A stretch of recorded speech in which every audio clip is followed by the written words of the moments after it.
All right, so I was talking about compacted soil.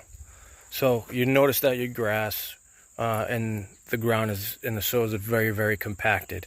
And you realize that when you go probe the ground with your prober, it's not really wet underneath there. Well, that's because your soil is compacted and it's probably never been aerated. Aerating is probably one of the best things you could do just every year. And if you know that you have a compacted soil, and you'll know, trust me, you'll know, then you're going to have to aerate it. And that's the quickest and easiest way to get it stop being compacted. Because once those holes go in the ground, now it's little holes in the ground, it's going to be able to let the water in, and it'll be able to break down. So aerating the grass is probably one of the best things you could do. Even if you don't have compacted soil, it's just really, really good to do. Because a lot of nutrition can get in there. Now with there's holes everywhere in your grass, when you go fertilize or whatever you're putting down, it will be able to get in there now. It's really, really good to do. And I'm actually going to do it this year because I noticed that my soil's compacted. Yes, there is water getting into the soil, but I just noticed that it's compacted. And I don't think anyone's ever aerated the lawn because they never thatched it before until I came along and bought the house and I thatched it.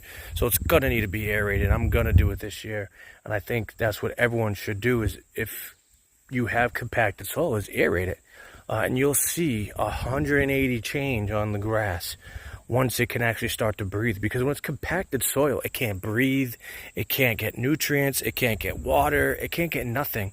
So imagine having like just a blanket on the ground, or just like asphalt on the ground, and then you try putting fertilizer on it, and you put water on it, and then you put, your pre-emergence and all this stuff on it, and nothing can get down into the ground because it's so hard, right?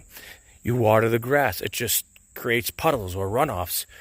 It's the same situation on the grass or the soil when it's really, really hard. Nothing can get into the soil and become really nutrient. So you really gotta make sure that it's not compacted. And like I said, if you have the probe that I showed in one of my videos, to probe the ground, and you're really taking forever to get in there, it's like, oh my God, I can't get in, then you have compacted soil. If you could just stick it in, it goes whoop, right in, then obviously you don't have compacted soil.